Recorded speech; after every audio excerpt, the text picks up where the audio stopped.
Bueno, agradecerles a todos por esta oportunidad de mostrar el trabajo que hemos venido realizando desde el grupo de investigación en el cual yo, el que integre desde el 2013. Nosotros hemos hecho un trabajo en las orillas de los ríos, pero desde una visión que tiene que ver con el potencial de estas orillas como espacio público.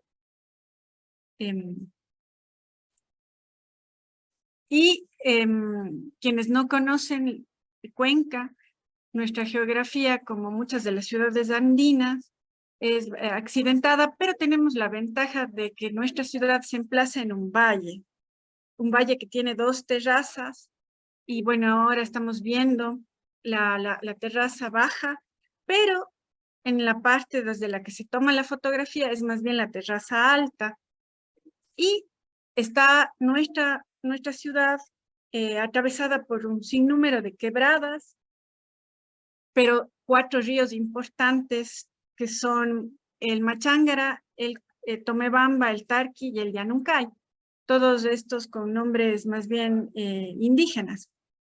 Y cuando nosotros arrancamos el proyecto, la mayoría éramos arquitectos, entonces lo que nos interesaba era entender cómo podíamos potenciar estas orillas que la mayor parte de la ciudad se habían mantenido, pero entendiéndolos como un espacio público, cómo podríamos articular estos corredores verdes asociados a la red azul de la ciudad. Entonces ahí empezamos a cuestionarnos qué mismo es esto del río urbano, cuál es la importancia que tiene dentro de la sustentabilidad y de la resiliencia urbanas, y cuáles eran estos, insisto en eso, el papel de estas orillas, de estos márgenes de protección como espacios públicos, porque esa fue nuestra visión de partida, ¿no? Nosotros no arrancamos como algunos de los equipos de la red, tratando de entender al agua como este líquido vital que atraviesa la ciudad. Nosotros de eso nos fuimos empapando con el paso del tiempo, porque la visión inicial era otra, ¿no? Era diferente. Entonces veíamos que estas condiciones físicas de este espacio proporcionaban unas calidades ambientales particulares, que si bien las queríamos vincular a esta actividad social, a esta vida urbana inherente a los espacios públicos, nos dábamos cuenta que necesitábamos el apoyo desde otras profesiones. Entonces ahí incluimos biólogos en nuestro proyecto de investigación.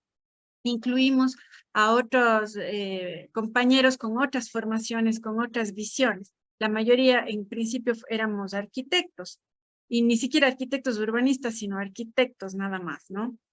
Entonces, esta es la presencia tan fuerte de la red hídrica que les mencionaba hace un momento. Si bien nosotros arrancamos en este proyecto con el análisis de estos 4 ríos principales, el Tomebamba, el Llanuncay, el Tarqui, ¿no? Que luego se unen y llegan a unirse aquí con el Machángara, y luego más adelante conforman el río Cuenca. Nosotros nos dimos cuenta, y esto me gustaría resaltar antes de pasar a explicar ya los resultados, nos dimos cuenta que fuera del área urbana, que es esta que estamos viendo en este gris más fuerte, fuera de ese límite, había muchísimas quebradas. Y si bien los márgenes de protección de los ríos se habían mantenido, y el de 2 quebradas, que son las que voy a señalar ahora, la quebrada de Milchichí y la del Salado, el resto de quebradas desaparecía. Entonces fue algo que nos dimos cuenta, y eso es otro proyecto que ahora lo estamos planteando. Pero este proyecto más bien se centraba en los ríos. Sin embargo, esta aproximación nos ayudó a entender que si bien se habían mantenido los ríos, no había pasado lo mismo con las quebradas, ¿no? Las redes menores. Aquí les muestro un poquito cuál era la relación hace medio siglo de los cuencanos con sus orillas. Entonces, la relación no era una relación de contemplación del paisaje, sino más bien de uso del agua. El agua se utilizaba como medio productivo para los molinos, se utilizaba para nadar, se utilizaba para lavar. Entonces, había un contacto directo con el agua. Eso cambia con el tiempo, ¿no?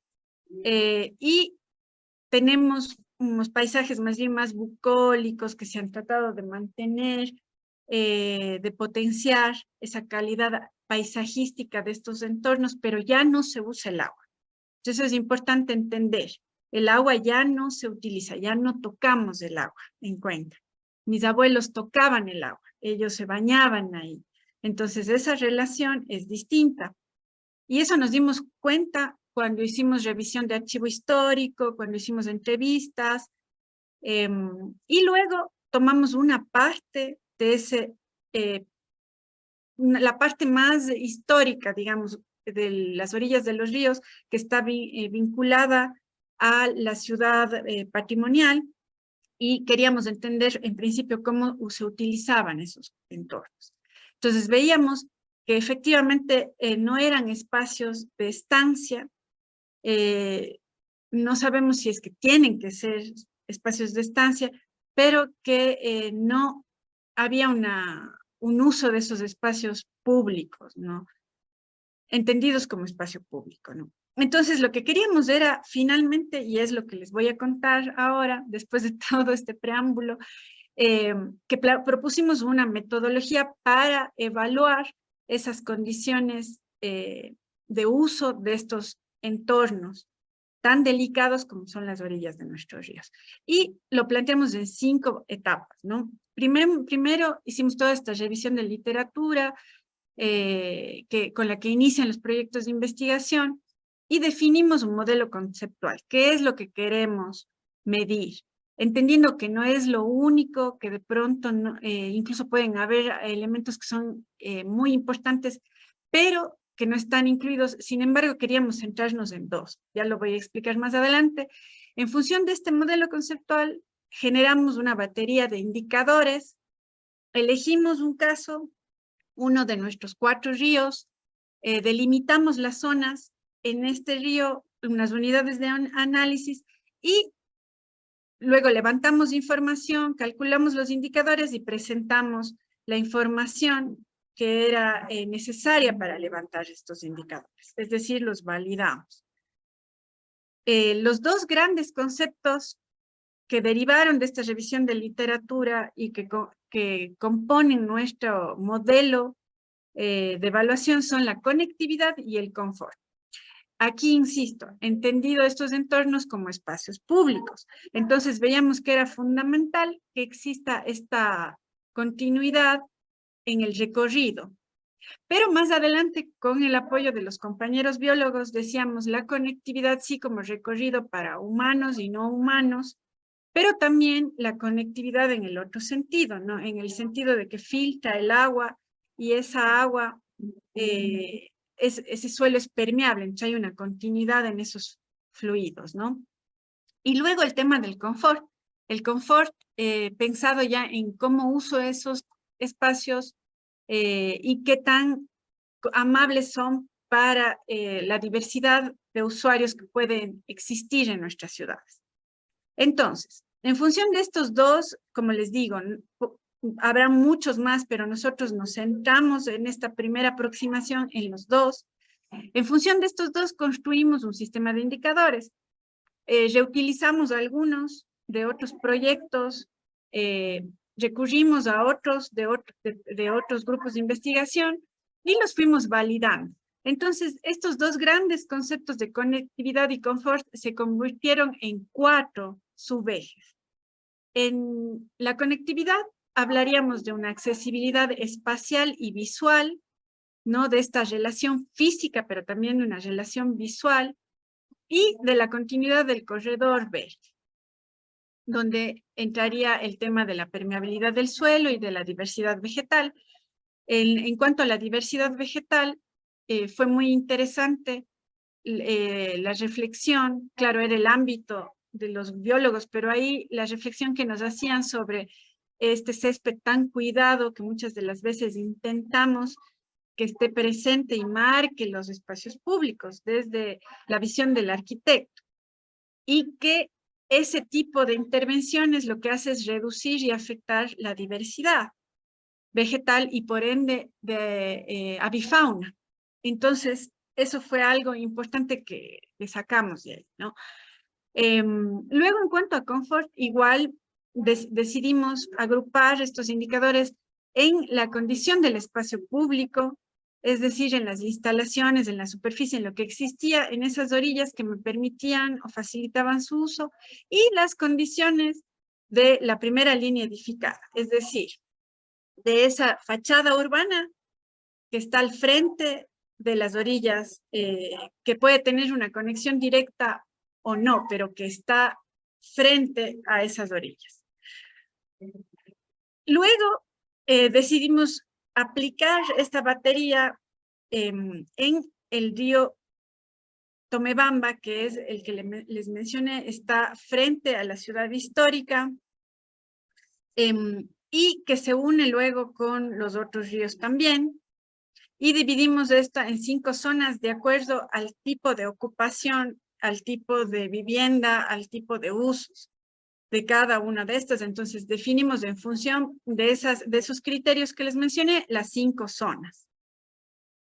Ahora, dentro de esas zonas, identificamos las que ahorita estamos viendo en rojo, como los espacios que íbamos a estudiar, porque eran los más representativos, porque se repetían. Entonces asumimos en esta delimitación que lo que encontráramos en este fragmento pues iba a ser replicable porque era muy similar. Sin embargo, en esta zona de aquí era muy diverso todo lo que ocurría y planteamos analizar toda la zona. ¿Ya?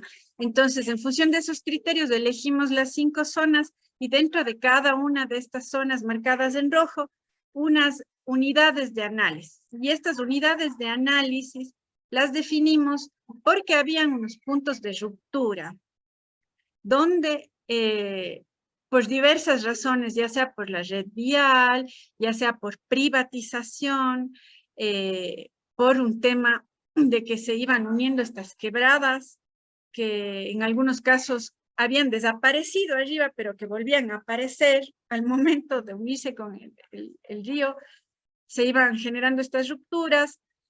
Entonces, fuimos identificando esto y en función de esos puntos de rupturas definimos unas unidades de análisis en las que aplicamos ya los indicadores.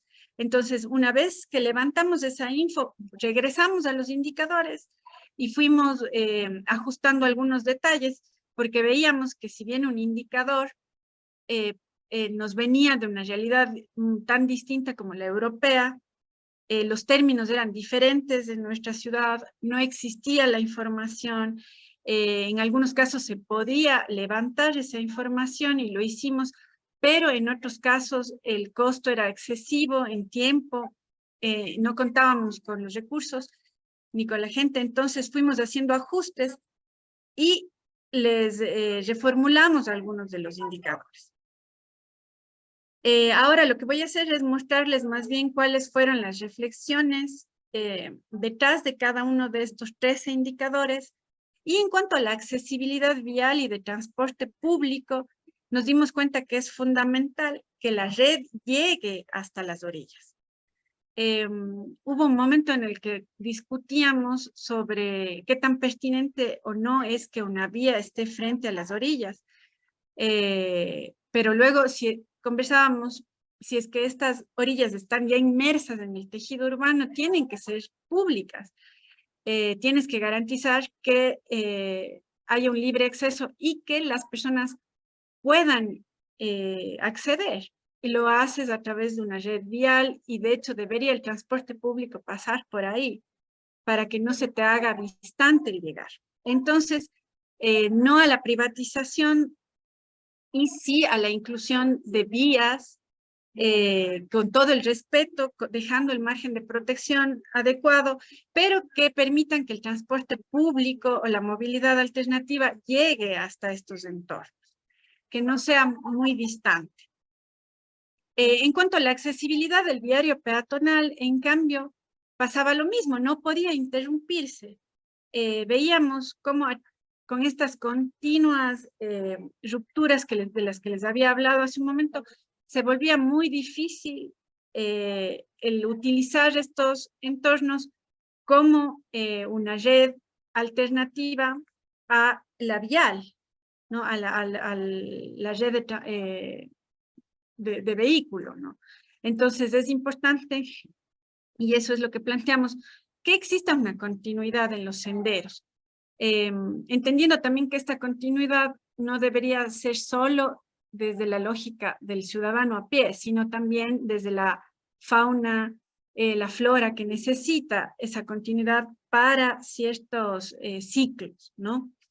Entonces, luego sobre la altura ponderada de las edificaciones, ahí descubrimos y estábamos bien puntuados en este sentido en Cuenca, porque existe ya una normativa que limita la altura de las edificaciones junto a nuestros ríos. No pasa, como les digo, lo mismo en las quebradas, pero resulta que esta normativa impide que existan edificaciones de más de 4 pisos frente a las orillas. Puedes ir creciendo en altura conforme te vas alejando, pero esto ha generado una amplitud visual bastante interesante en nuestros ríos. Entonces veíamos que eso es importante de mantener. Ahora, sobre la permeabilidad del suelo, también es un aspecto importante. Cuando se interviene para plantear espacio público, ocurre que lo que se hace generalmente es hacerlo con piso impermeable, ¿ya? Por diversas razones. Cuando esa es una de las condiciones o potencialidades que deberíamos fomentar en nuestras vías urbanas y las tenemos ya en las orillas de los ríos y estamos interviniendo en el espacio público con suelo impermeable. Entonces, es algo que deberíamos concientizar y que puede utilizarse suelo semipermeable, suelo impermeable en la mayoría de estos espacios, ¿no? Entonces, ese era un punto que queríamos medir también. Y el de diversidad vegetal que les mencioné hace un momento. Entonces, aquí, de alguna manera, en esta infografía superior, tratábamos de ejemplificar la discusión que tuvimos con los compas biólogos. Y nosotros queríamos el césped súper cuidado, según nosotros, para no generar obstáculos visuales. Y resulta que la diversidad vegetal propia de estos entornos no se basa en esa lógica de el césped cuidado, sino más bien es muy diverso, vegetación a diversas alturas. Obviamente, ahí sí, con mucho cuidado para que no se convierta en un obstáculo visual, pero sí fomentar esta vegetación endógena, ¿no? Que también era algo que para nosotros resultó bastante, no éramos muy conscientes en verdad, no sé si por nuestra formación, pero de la importancia de mantener plantas nativas, ¿no? Y no implementar la planta, el árbol que veíamos en el render de súper estilizada y que se quería implementar en estos contextos. Entonces, no, ahí había que hacer todo un estudio y una revisión efectivamente de cuáles eran las plantas propias de esa zona. Y luego pasamos a revisar el otro gran componente que es el confort. Y aquí decíamos, bueno, si queremos que estos espacios se utilicen y se aproveche sus condiciones ambientales, paisajísticas, pues necesitamos mezclar muchas instalaciones de estancia, sí, con mucho cuidado, esto fue todo un debate, pero sí facilitar el uso a la mayor diversidad de públicos, ¿no? Obviamente no, y aquí tuvimos mucho cuidado y lo decimos en el indicador, evitando la impermeabilización de estos contextos. Plantear la superficie con sombra, pero que sea sombra natural, ¿no? Y eso conseguirlo a través del arbolado. La iluminación nocturna, que fue otro gran tema de discusión, porque nosotros decíamos ya, entonces todos los senderos tienen que estar hiper iluminados, tenemos que garantizar que sea seguro, y ahí nos decían, ya, pero ¿a dónde vas a dirigir esa iluminación? Si estás cerca de los árboles, puedes estar afectando a las aves. Si están cerca de ciertos arbustos, podrías estar afectando a los mamíferos menores. Entonces, igual nos tocó repensar y plantear que si bien tienen que estar iluminados estos senderos o ciertos espacios de estancia, pues deberíamos minimizar la afectación a las especies que están usando estos entornos. Sobre el mantenimiento y gestión del espacio público, veíamos que en las zonas más centrales del río, eso está manejado por una empresa municipal, la empresa pública de aseo de la ciudad, y pues ellos lo mantienen cuidado. Nosotros tenemos muchas lluvias, entonces no es necesario regar, pero sí cuidar las plantas, retirar la basura, dar mantenimiento a la infraestructura, y que eso se genera en las partes más centrales, pero no ocurre lo mismo en las zonas periurbanas que estaban en proceso de consolidación, ¿no? La diversidad de usos también lo planteamos como un tema fundamental. ¿Por qué? Porque si tú quieres tener ojos en la calle, si quieres tener diversidad de usuarios, pues tienes que plantear esta diversidad de usos. Y cuando tienes contextos que son netamente vivienda, que también ocurre en la ciudad, bueno, garantizar que al menos los usos vinculados a la vivienda, los usos cotidianos, estén presentes, ¿no? Que no sea netamente vivienda o que sea vivienda tipo condominio o urbanizaciones cerradas. Entonces lo planteábamos así. Sobre la integración socioespacial, pues se deriva un poco de estas reflexiones de la diversidad de usuarios, es el intentar que a través de esta relación con la naturaleza, pues se vayan disminuyendo algunas barreras que se pueden crear. Cuenca es una ciudad intermedia, es la tercera a nivel del país.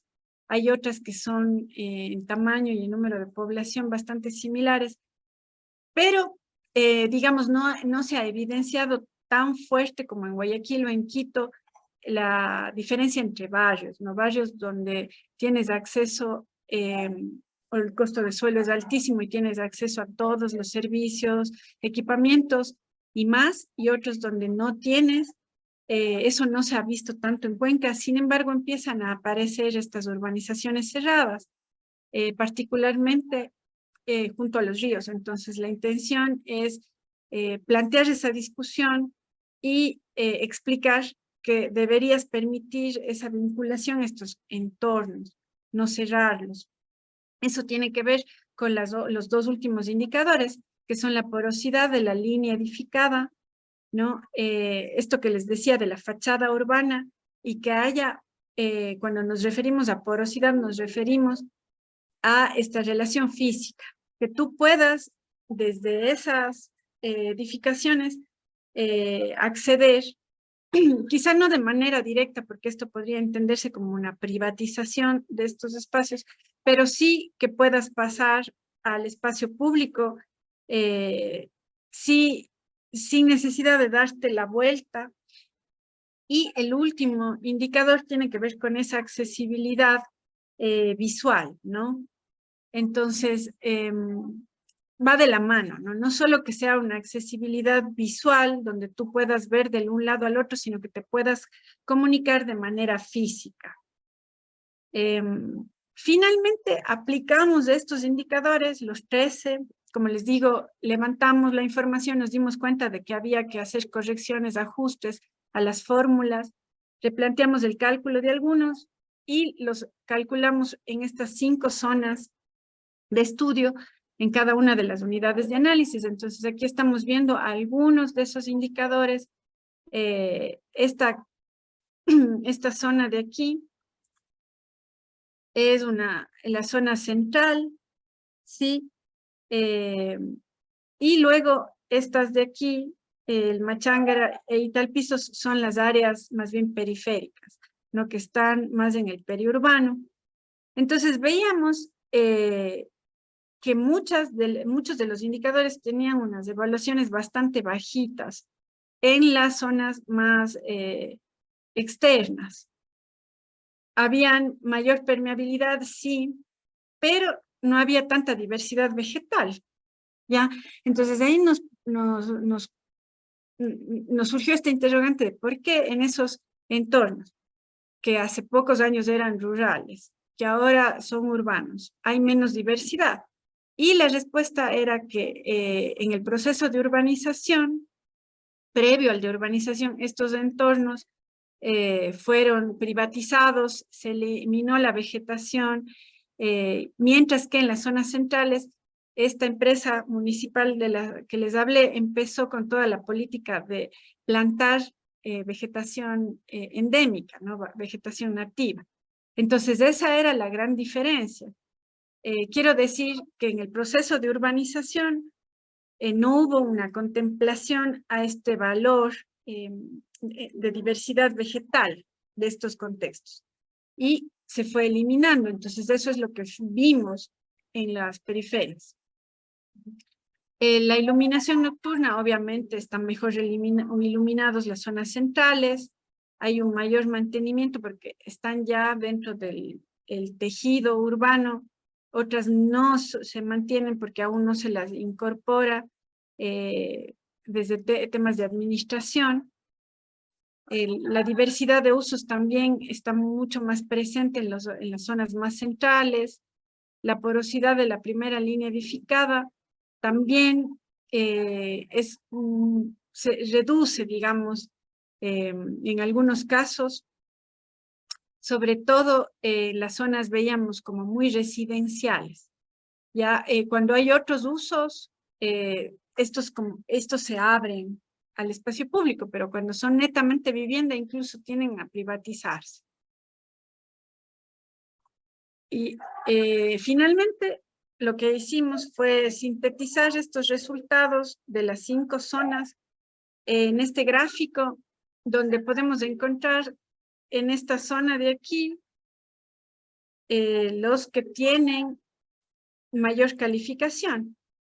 Entonces, la altura ponderada de las edificaciones era una constante y es por esta normativa que nosotros no éramos conscientes de que la teníamos y que marcó tanto, al menos esa amplitud visual en estos contextos, la permeabilidad del suelo, la accesibilidad de la primera línea edificada, pero veíamos otros temas con más preocupación, que tenían que ver con la diversidad de usos y la integración socioespacial, la superficie de sombra, la misticidad de usos, y estos elementos en verdad nos preocuparon mucho, y ya les voy a explicar por qué más adelante. No conseguimos mejorar la puntuación en los ejercicios que propusimos.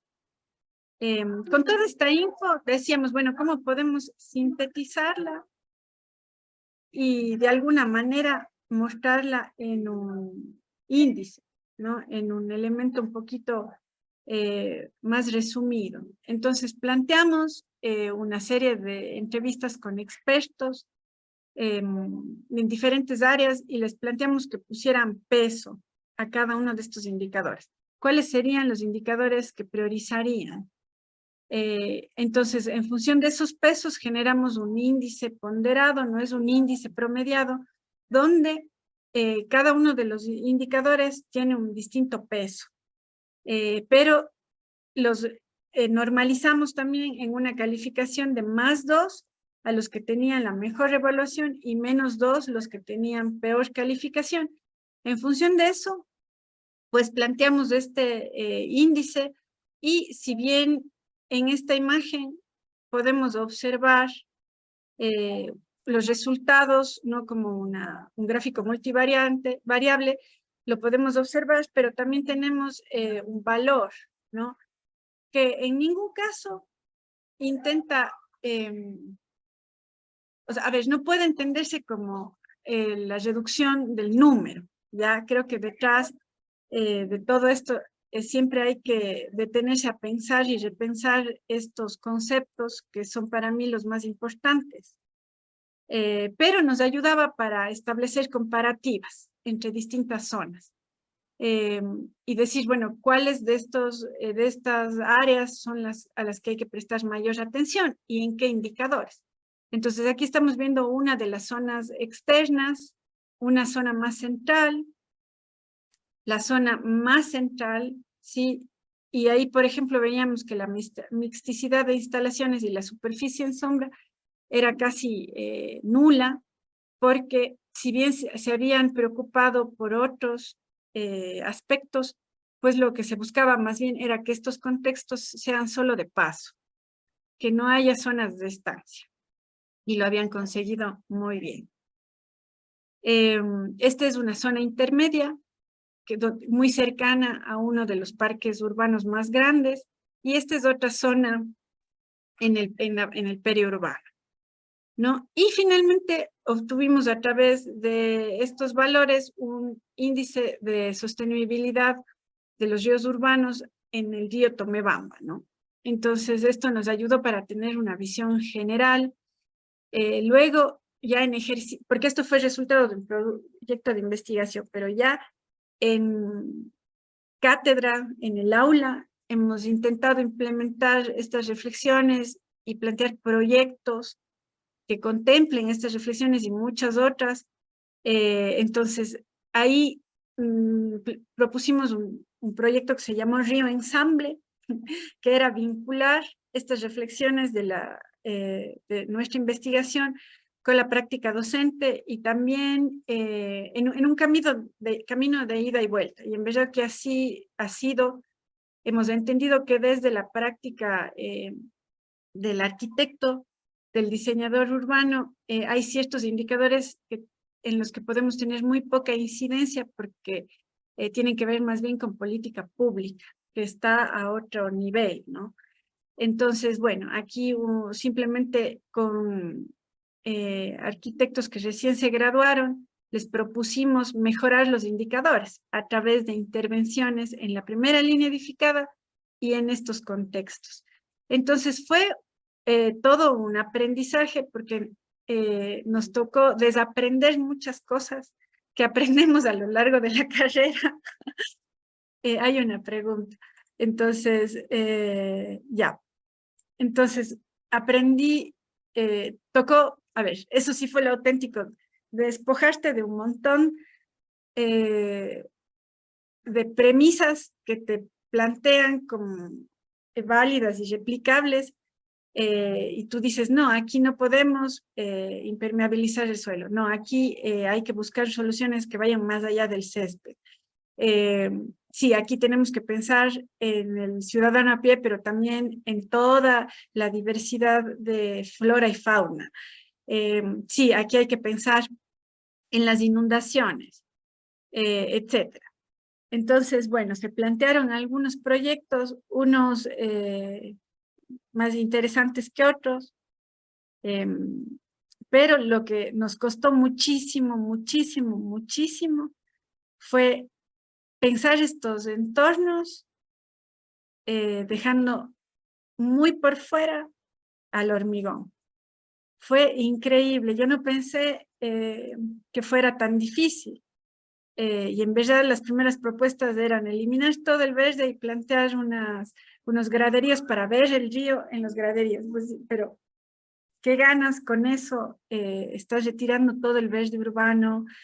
Entonces, bueno, fueron unas discusiones muy grandes. Luego, cómo plantear estas conexiones entre orillas también, que fue una reflexión interesante, pero cómo lo puedes hacer pensando en los periodos de retorno de los ríos, que nuestros ríos se inundan cada cierto tiempo y cada 50 años es una inundación grande. Entonces, ¿cómo lo piensas desde ahí? Y con este grupo que eran de arquitectos recién graduados, no nos fue tan bien. Fue el primer ejercicio que hicimos, por esto que les cuento. Creo que cuando nos graduamos pensamos que ya tenemos la verdad, y no es así, pues. Entonces, fue ahí una discusión interesante, pero nos costó mucho. Pero luego cuando lo hicimos, cuando aplicamos estas reflexiones en pregrado, con estudiantes de sexto semestre, que estaban a mitad de la carrera, nos fue mejor. Nos fue mejor en el sentido de que, claro, no estaban como tan herméticos hacia ciertas reflexiones. Entonces, logramos, más que proyecto, aquí lo que propusimos era justamente un análisis de cómo estaban en función de esos indicadores y entonces cómo se podría mejorar, incluso ya no a nivel de proyecto, sino a nivel de política. Y luego, ¿cuáles de estos podríamos asentarlos en proyecto? Entonces, esa reflexión, ese ir más atrás nos dio mejores frutos, ¿no? Y íbamos viendo cuáles estaban bien, cuáles no, sobre qué se podría mejorar, qué podíamos ir mejorando desde nuestro ámbito o ejercicio profesional, qué podríamos hacer, qué estaba por fuera de ese ámbito y que correspondía más bien a otro nivel también de propuesta.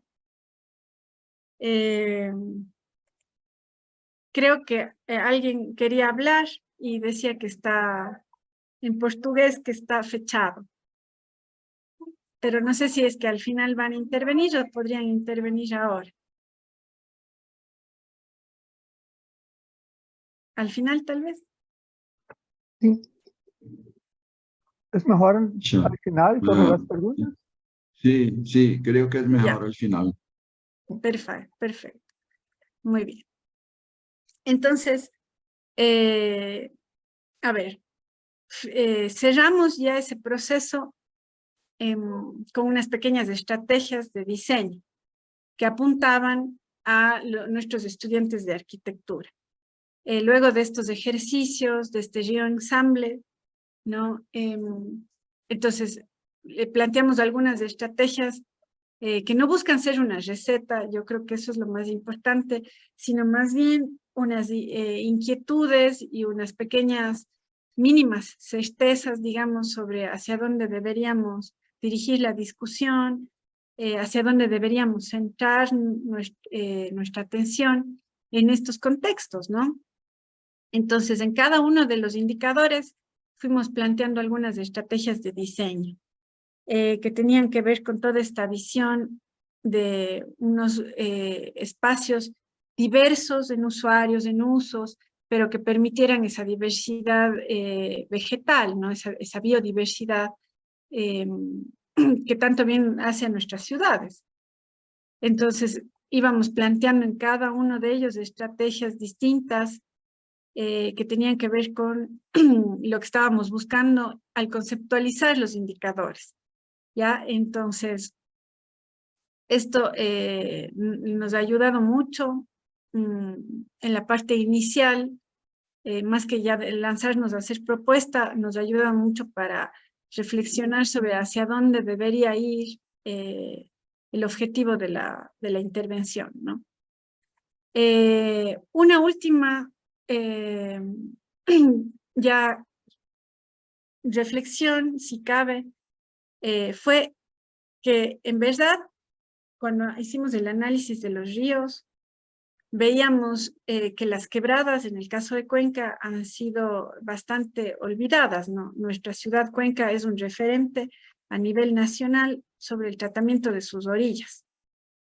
Siempre nos dicen que el tratamiento de las orillas de nuestros ríos es envidiable, y de hecho yo creo que si lo observamos a nivel nacional, efectivamente, pero no ocurre lo mismo con nuestras quebradas. No pasa de la misma manera. Y esto cuando llueve se evidencia, ya es algo latente. Ahora, también la reflexión que tuvimos cuando veíamos estas diferencias en los extremos y cuando veíamos qué es lo que ocurre en el proceso de urbanización, decíamos, tenemos que de alguna manera anticiparnos un poquito, ¿no? Y entender que en el proceso de urbanización existen muchos de estos componentes propios de estos espacios que se van perdiendo. Por el mismo hecho de la parcelación, de la privatización de ciertos contextos, y entender que esa red hídrica urbana es parte de una cuenca mucho más grande y que el agua nos llega desde otros espacios y que nosotros a esa agua también la enviamos de corrido hacia otros lugares, ¿no? Entonces, creo que esa fue una reflexión que nos dejó pensando cuando terminamos el proyecto. Teníamos como muchas inquietudes, pero había que cerrar el proyecto, creo que a todos nos ha pasado, entonces teníamos que entregar los productos. Sin embargo, todas esas inquietudes, bueno, no sé si todas, pero la gran mayoría las intentamos conducir a otro proyecto que presentamos recién y ojalá pueda arrancar en septiembre, que está dirigido a las quebradas, ¿no? Al tratamiento de las quebradas y en el proceso de urbanización. Entonces, lo que estamos buscando en este segundo proyecto es entender cómo esas quebradas han ido siendo embauladas, taponadas, canalizadas, en el proceso de urbanización histórico que en nuestra ciudad arranca en 1950. Entonces, bueno, eso es el siguiente paso. Quería cerrar solo contándoles esto. Y bueno, eso nada más. No sé si ahora podemos dar paso a las preguntas. Muchas gracias. Muy interesante, creo que me gostou essa primeira lição que você tira que trabalhar com rios é sempre aprender alguma coisa nova, certo? Eu creio que isso é bastante importante para nós, porque nós estamos cada vez mais percebendo das necessidades e aprendendo a trabalhar com elas. Abrimos então, por favor, o fórum, perguntas. Por favor, levantem a mão para que possamos coordenar. Muito obrigado. Manuel alzó la mano. Bueno, Tasha, sí, antes de más nada, cumplimentarte por el trabajo tuyo y de tu equipo, ¿no? Incluso está en la publicación. Hay algunas preguntas, yo lo voy a hacer todas, ¿no? Ahí tú, ¿no? Para que me aclares. La primera no es de verdad una pregunta, es una sugerencia, porque embora en el segundo indicador, ¿no? Tú presentes como uno de los parámetros de análisis la diversidad vegetal, ¿no? En todo el trabajo e incluso en las propuestas, una cosa que es muy importante es la diversidad espacial. Incluso tú lo comentas de las distinciones de las estancias, de la permanencia de las personas. Entonces, me quedé con la impresión de que el indicador trata, no necesariamente aquel indicador, pero que todo el proceso trata no apenas de la diversidad vegetal, pero también de la diversidad espacial que se hace presente en los espacios públicos de las márgenes del río. Bueno, estoy ahí. de pregunta mismo, en los gráficos que lo presentabas de las 5 áreas, los primeros que presentaste, hay una área que es paraíso, ¿no? Que por lo menos en los 3 primeros está siempre con el nivel 2, es que tiene el nivel óptimo, ¿no? Hay una pregunta, ¿esta es una área de mayor renta? No, no sé si se queda claro la pregunta. Sí, sí, es una área. Sí, porque después, cuando se va al indicador de la porosidad, ¿no? Los más fuertes, los óptimos, ¿no? Son Paraíso e Italpisos. Pero Italpisos, tú lo decías que era una área de periferia, ¿no? Entonces, esto es la pregunta, ¿no?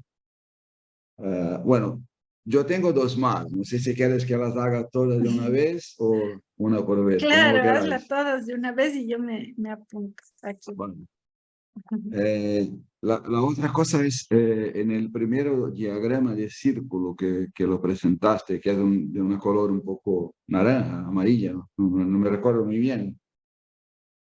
El indicador, lo índice de la integración socioespacial es muy bajo, ¿no? Es cerca de 0, está muy cerca del centro del círculo. Y hay una Esta. pregunta, esto es ¿no? Una pregunta, ¿este es un caso particular de una área o es un caso que se hace presente en todas las áreas? O sea, que la integración socioespacial es muy pequeña y que todavía hay una intención que con este estudio se pueda desarrollar propuestas ¿no? y políticas públicas para una mejor integración o más cualificada integración socioespacial. Y la última es relacionada a la altura ponderada de las edificaciones, porque a un cierto momento tú lo dijiste que este es uno de los 3 parámetros más importantes, ¿no? Y ahí mi pregunta, si lo miro al grado de accesibilidad o la capilaridad o porosidad, que no es el mismo, pero la porosidad de la estructura urbana, del tejido urbano, ¿no sería interesante ponderar la altura de la edificación con la área de la edificación en el suelo? O sea, si tengo una parcela que la edificación ocupa en las parcelas, no sé, 80, 90%, ¿no? de la parcela con 2 pisos, contrapuesta a otras edificaciones que tienen, no sé, 6, 8 pisos, pero ocupan 40% de la parcela o 50% de la parcela. Esto fue una cosa que lo debatieron, que lo analizaron o todavía se lo podría ser interesante. ¿Vale? Bueno, ahí está. Gracias. Gracias, Manuel, por las preguntas. Voy a intentar contestarlas a todas. A ver, el tema del paraíso, de la zona del paraíso, que es esta que estamos viendo por aquí, ¿ya? Esa es una zona que ya está totalmente consolidada, no es la que está frente al área histórica, pero tiene unas particularidades. Es una zona donde encontramos en esta parte de aquí a uno de los parques más importantes de la ciudad, entonces eso les da unas particularidades. Es una zona donde el costo del suelo es elevado, pero en general, salvo en algunas zonas que están en proceso de urbanización, la mayoría, y ahí tiene que ver con la siguiente pregunta del indicador que tú me hacías, estas zonas son costosas. O sea, el costo de suelo es elevado por la calidad del paisaje. Es como las vistas te cuestan, ¿ya? O sea, esa es la lectura que hemos sacado de ahí. De hecho, hay procesos de turistificación asociados a estas zonas, ¿ya? Entonces, esto quizá es el factor que ha determinado este resultado de aquí al que tú te referías, de la integración socioespacial. Aquí hay que aclarar que nos referimos al uso de las edificaciones, ¿ah? No nos estamos refiriendo a los usuarios de las orillas. Aquí esta integración socioespacial corresponde al eje de la primera línea edificada. O sea, ahí estamos hablando de quiénes son los propietarios. Entonces ellos tienen un nivel adquisitivo alto, porque esos suelos cuestan. Sin embargo, las orillas de los ríos, no en la zona más central, pero ya conforme te alejas del área central, van siendo utilizadas para estas prácticas históricas, que las realizan las personas de menor poder adquisitivo. Y esas son las que salen y lavan en las orillas, se bañan en las orillas, que es lo que hacían, como les contaba mis abuelos, ¿no? Eso era una práctica extendida. Entonces, en la primera línea edificada está como muy polarizada la tenencia de esos suelos, pero el espacio público, y es lo que queremos resaltar nosotros, que es esa posibilidad de encontrarte con el otro, con el diverso, y con esa persona que no te vas a encontrar quizá en una reunión social, sino está esa posibilidad de encontrarte con el distinto a mí, que sí se da en las orillas. Eso sí se da en las orillas. Entonces eso me parece que es algo a puntualizar, y ahí se entiende por qué es tan bajita la calificación. Lo que sí tú tienes toda la razón, Manuel, es importante implementar políticas para que esas calidades ambientales, espaciales, paisajísticas, no estén condicionadas a ese valor tan excesivo del suelo, que como les digo, en algunas zonas ya ni siquiera es para cuencanos de alto poder adquisitivo, sino es para jubilados extranjeros, que son quienes pueden pagar esos costos. Ahora, sobre la altura, lo que tú mencionabas, está evaluado solo la altura, y cuando nosotros discutíamos, más que la ocupación del suelo en metros cuadrados de ese predio, era el retiro. Ya, no sé si se entiende, es decir, desde el cerramiento del predio, ¿cuánto era el espacio que dejabas libre? Eso nos parecía importante porque había una relación entre la altura y ese espacio que se dejaba hacia el río, ¿no? Entonces, a veces encontrábamos que si bien se cumplía con la ordenanza, el espacio que había quedado era tan chiquito que la sensación que se buscaba casi se diluye, ¿no? Porque estás tan cerca que se vuelve a encajonar. Entonces, le encontramos más bien una relación con ese retiro, pero sí, que tiene que ver con lo que tú decías, Manuel.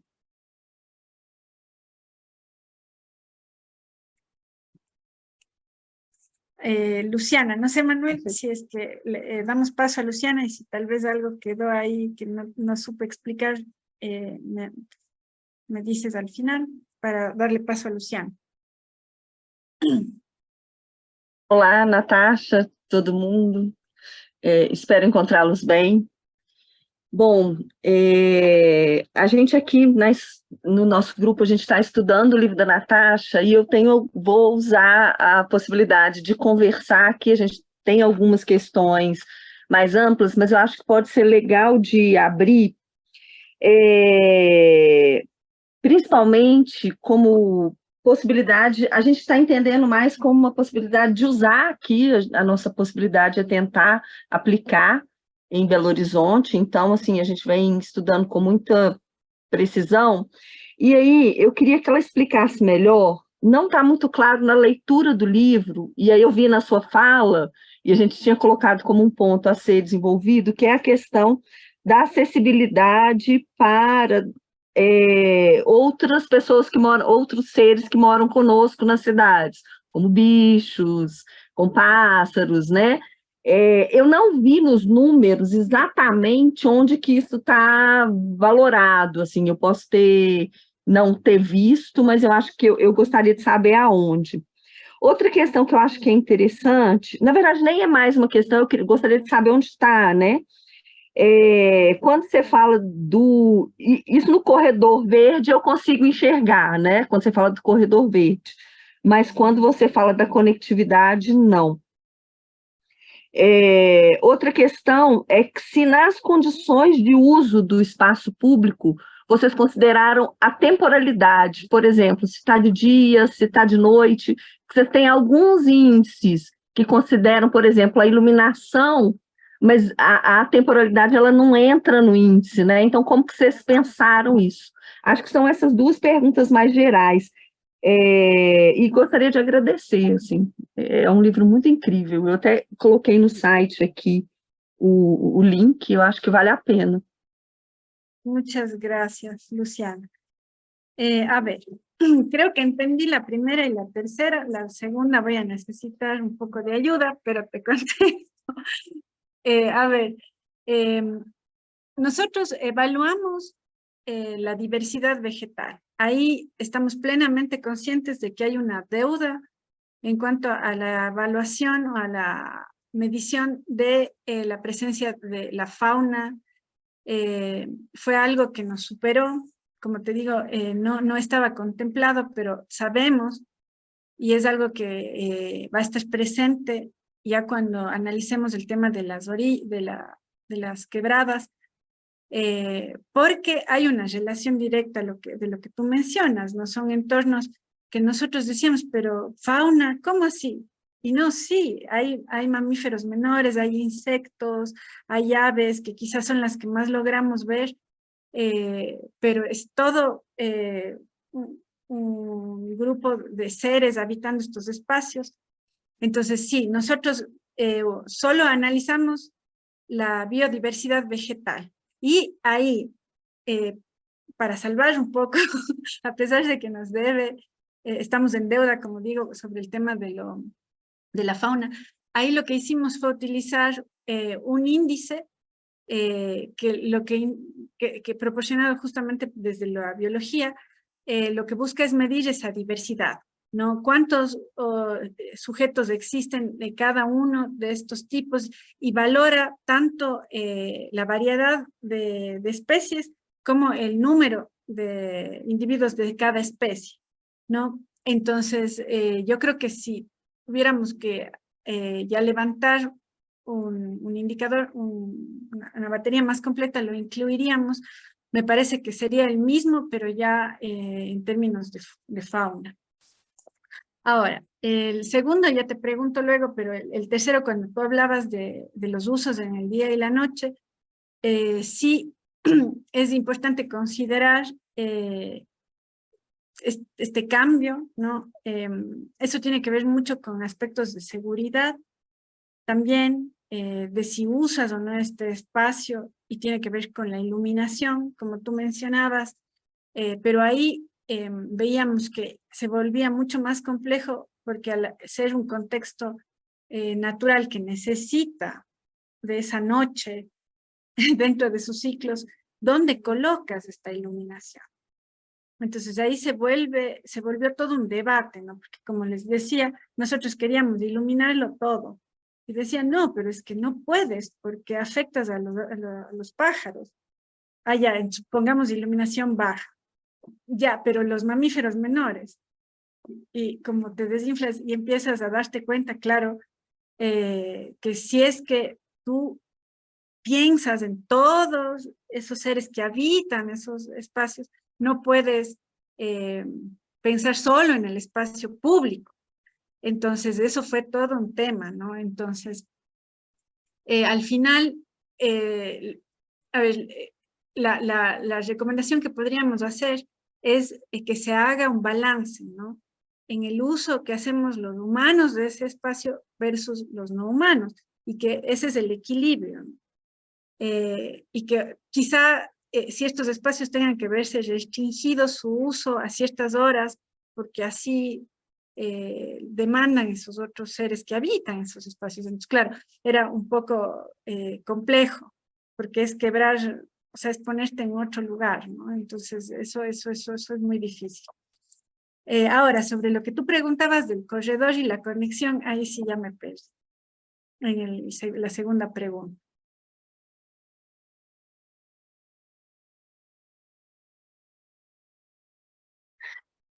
Como no corredor, porque a conectividade, aí eu estou, de fato, perguntando a partir de uma coisa que eu entendo que vocês ainda não vão considerar.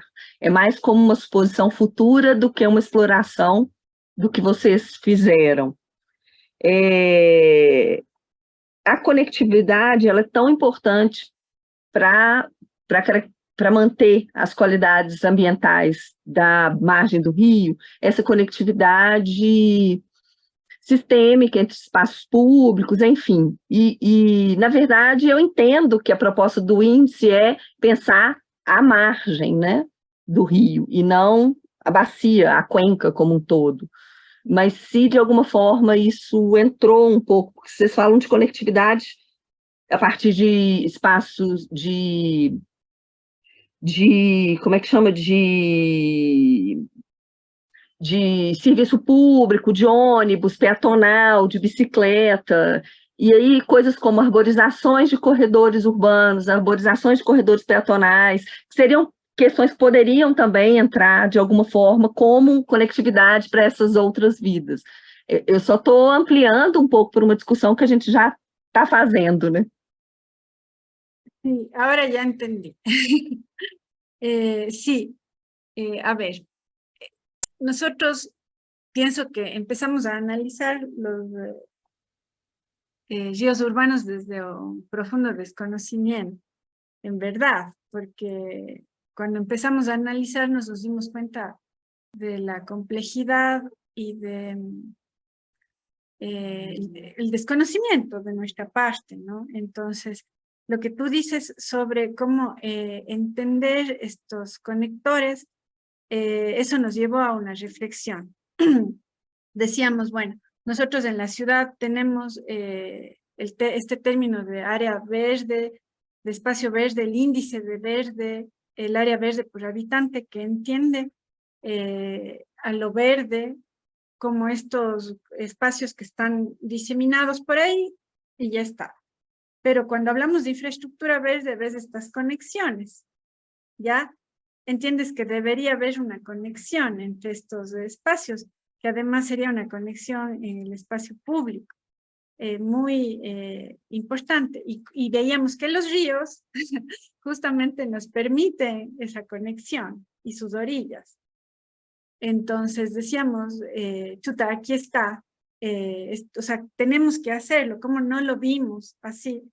Y cómo más bien articulas a través de estos corredores naturales, vas complementando en el otro sentido, ¿no? Porque los ríos vienen un poco como la palma de mi mano, pero dejan mucho espacio entre medio que no tiene ese verde, entonces tienes que irles cosiendo. ¿Ya? Entonces eso es un poco lo que, es una de estas reflexiones paralelas que encontramos a esto de la conectividad, ¿no?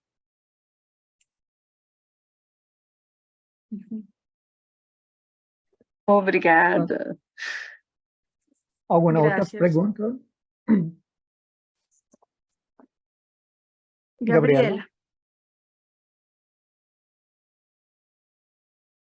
No te escuchamos, Gabriela.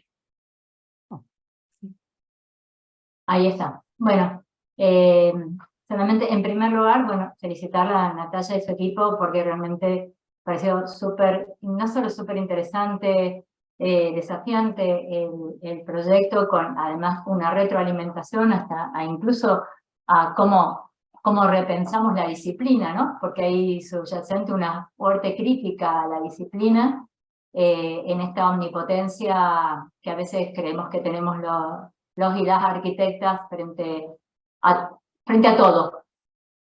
Y me parecía que había dos cosas que me gustaba señalar. Una, respecto a la primera pregunta que había señalado Mané, respecto de la diversidad espacial, sobre esos conectores, esas orillas, y me parece que es lo que está, es también una preocupación emergente del proceso llevado hasta adelante, y que forma parte del nuevo proyecto, ¿no?, que van a encarar con el tema de las quebradas. Creo que se tematiza y me parece que lo van a tensionar aún más, que después seguramente va a revertir en este proyecto, con este análisis cuenca o aguas arriba, ¿no? Pareció súper interesante eso como investigación pregnante de ideas emergentes, nuevos casos y concepciones. Y en todo ese contexto que me pareció sumamente relevante, creo que hay una palabra concepto, que no es por una palabra en su valor en sí mismo, sino por el concepto que representa, que es el concepto de paisaje, más que entorno, porque me parece que puede ayudar a descentrarnos a los humanos de toda la escena, de toda la actuación, que creo que es gran parte del aprendizaje que nos ha mostrado Natalia, cómo desde adentro y las propias resistencias disciplinares lograron ir venciéndola y poniéndose y corriendo esos mismos cercamientos que actúan contra la porosidad socioespacial, cómo actúa también los propios que tenemos en la disciplina y puede permitir nuevas miradas. Entonces, parece que el concepto de paisaje, como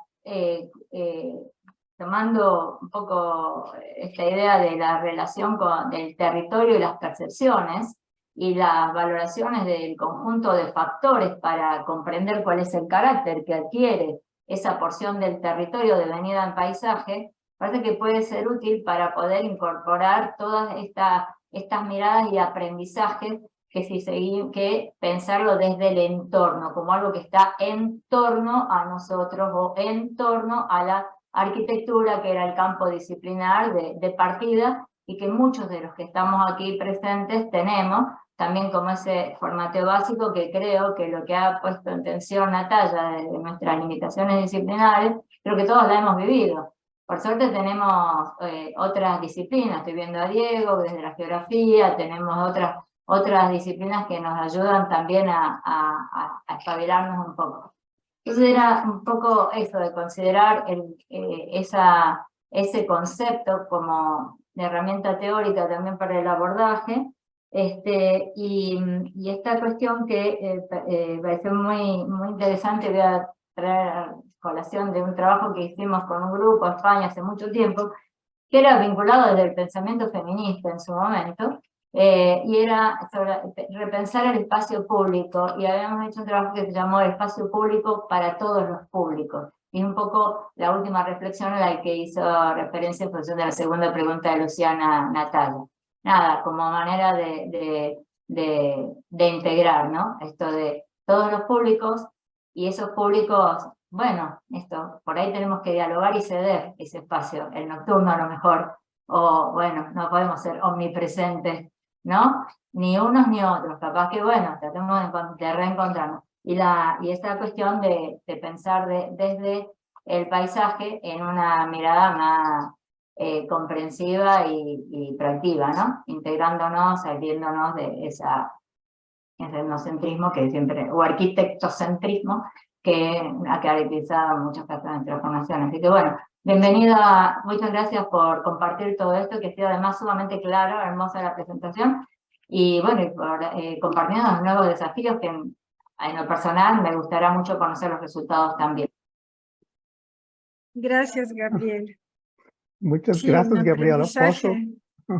Antes de passar à frente, muitas graças, Gabriela, porque esse é um ponto muito importante também para toda a rede do RUN, é que todos temos limitações, temos, claro, muitos conhecimentos, um background imenso, mas temos todos limitações, por isso é sempre a indisciplinaridade, trabalhar com outras cadeiras, trabalhar com outras disciplinas, é sempre, muitas vezes é desgastante, mas muitas vezes é necessário, como mostra o trabalho da Natasha, né, que há limitações. Por isso, eu creio que essa é uma das grandes vantagens que nós temos no RUN, porque nós temos um grupo extremamente interdisciplinário, com várias perspectivas, né? O Diego tem uma pergunta, por favor. Hola, buenas tardes, buenos días, buenas noches para todos. Contentos de verles las caras nuevamente. Y bueno, la verdad que me sumo a agradecimiento hacia Natalia por su presentación. Fue sumamente interesante. La verdad es que permitió justamente mostrar esa reflexibilidad sobre el trabajo, sobre la disciplina y mostrarnos de alguna manera cómo la arquitectura urbanismo puede entrar en diálogo con otras disciplinas. Ahí claramente la biología y la ecología participaron fuertemente y de alguna manera fueron deconstruyendo ideas preconcebidas y que a veces son muy dogmáticas de cada una de las disciplinas, ¿no? Una consulta que yo capaz que en algún momento no presté atención, pero que sería interesante trabajar, si es que no lo hicieron, de incorporar un indicador que esté asociado a la cuestión de riesgo de desastres, porque ahí vimos esas imágenes, incluso las históricas, que mostraban del río Cuenca o de alguno de sus tributarios, que evidentemente moviliza rocas y de tamaño, ¿no? Y eso tiene que ver justamente con uno de los actantes que aquí no sé si está puesto en juego tan directamente, que es el propio río cuando sale de Madres, digamos, y inunda sus valles de inundación. Valle de inundación que gran parte de esta propuesta de alguna manera quiere recuperar con esos espacios públicos y corredores verdes, pero al mismo tiempo es como siempre escaso, digamos, ¿no? Acá en Buenos Aires y en distintas ciudades de Argentina hemos evidenciado lluvias torrenciales que supongo que también en Ecuador deben ocurrir, que en muy poco tiempo llueve mucha cantidad de agua y que, bueno, ya sabemos que nuestras ciudades van impermeabilizando los espacios, pero los cursos de agua responden, digamos, de manera violenta en esas instancias. Entonces, de alguna manera, yo no sé si vi algún indicador que hablase de esto, porque a veces desde la arquitectura, desde lo proyectual, queda algo muy bonito, interesante en cuanto a la intervención que se hace, pero no se tiene en cuenta esta variable que de vez en cuando los ríos se desmadran e inundan y afectan tanto aquello que se construyó como ya las poblaciones ribereñas, ¿no? Las construcciones que ahí estaban.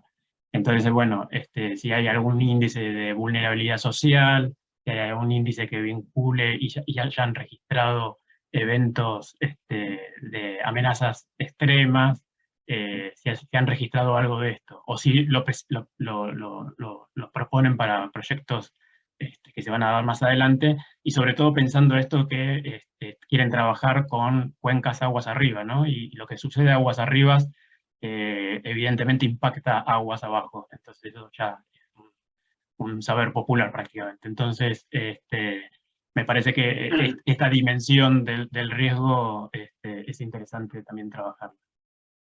Bueno, te felicito nuevamente, Natalia, y gracias por Gracias, escucharnos. gracias, no a ustedes. A ver, como dentro de los indicadores no está contemplado el tema del área de inundación en estos periodos de retorno que son cada 50 y cada 100 años, que tenemos los mapas. Tenemos los mapas y más bien lo que se hizo ahí y lo que se ha hecho, y en Cuenca sí se ha mantenido la normativa en la mayoría de los casos, es justamente respetar estos bordes en los periodos de retorno. No siempre ha pasado, no siempre ha pasado, porque hay veces donde el área de inundación supera los 50 metros que están marcados desde el eje del río. Y ahí es cuando, digamos, empieza un conflicto. Empieza un conflicto, si lo entendemos como un conflicto para nosotros desde lo edificado, ¿no? pero obviamente los biólogos nos explicaban que son ciclos, entonces que más bien habría que pensar lo que tú mismo señalas, de cómo cuando nos llegue este periodo, esta gran inundación, que la última fue en 1950, que se llevó todos los puentes, salvo uno, en toda la zona que no era solo la urbana, sino ya cerca de la otra ciudad, se llevó absolutamente todos los puentes. Digamos, en nuestra ciudad se ha habido ese respeto, ¿ya? Y justamente en esa inundación del 50 del siglo pasado se llevó puentes y prácticamente no son edificación, ¿no? Entonces es un poco, digamos, no está en el indicador, pero de alguna manera está sobreentendido en la normativa, ¿no? Pero esto vamos a tener que implementarlo y comprobarlo en las quebradas, porque en las quebradas no se ha mantenido, la norma no se ha seguido, ¿ya? Tenemos quebradas que hay un tramo de la ciudad donde desaparecen, están embauladas y cuando estás a unos 15 metros de llegar al río vuelven a aparecer. Entonces es una locura, ¿no? Por eso decíamos, nuestros ríos, que son, insisto, el referente a nivel del país, por cómo los hemos tratado, no pasa lo mismo con las quebradas. Y son como 185 quebradas que contabilizamos justo para plantear el proyecto, de las cuales el 90% han sido o embauladas o han sido canalizadas, o no se ha respetado el margen de protección, o en el peor de los casos han sido taponadas. Entonces ahí yo creo que a lo que tú te refieres, Diego, va a salir como un condicionante muy, muy fuerte. Y ahí sí quizá lo tengamos que implementar como indicador, porque no ocurre lo mismo que ha pasado con los ríos. O sea, eso es algo súper determinante en esos entornos.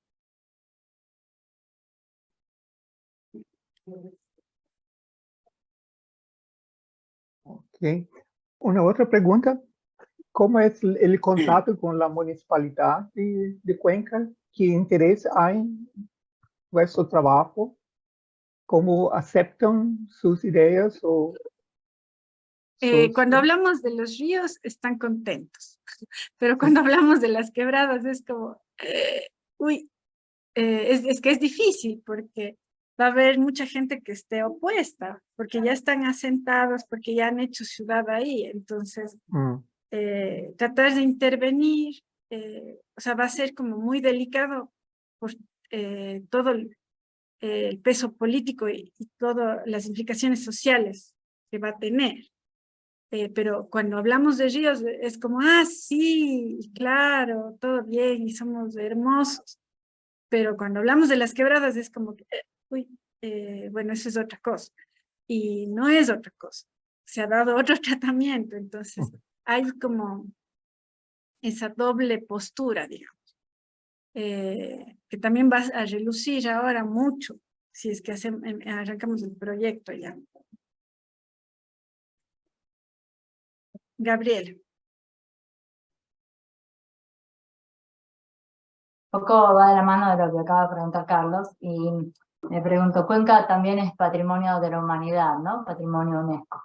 ¿Qué lugar ocupa todos estos paisajes fluviales? Desconozco cómo ha sido declarado, sé que forma parte del listado de patrimonio mundial, pero no sé en base a cuáles argumentos de patrimonialización, que a lo mejor están también los inducidos por la turistificación, se constituye en patrimonio de la humanidad, y qué lugar ocupa este patrimonio biocultural, natural, construido, y que evidentemente, como has dicho, Cuenca es referente a nivel nacional, ¿no? Del tratamiento de sus orillas y sus articulaciones.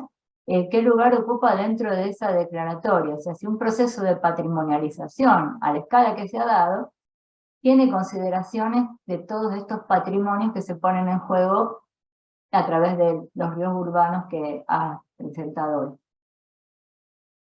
hoy. Sí, a ver, Cuenca, es patrimonio de la nación desde el 82 y patrimonio de la en el listado de la UNESCO desde el 99. Pero la UNESCO, como te establece unos criterios, tiene 3 criterios por los que Cuenca ha sido considerado Patrimonio Cultural de la Humanidad. Y claro, está el tema de la diversidad de culturas, está el tema de la casa colonial y está el tema de la arquitectura republicana. Pero en esos criterios no te menciona el paisaje natural. Sin embargo, cuando Cuenca se promociona como enclave turístico, sí que sale a relucir. Y es un poco lo que les decía, el costo del suelo en esos contextos sube un montón y más bien los jubilados extranjeros se han asentado en un barrio ahí que le dicen Gringolandia.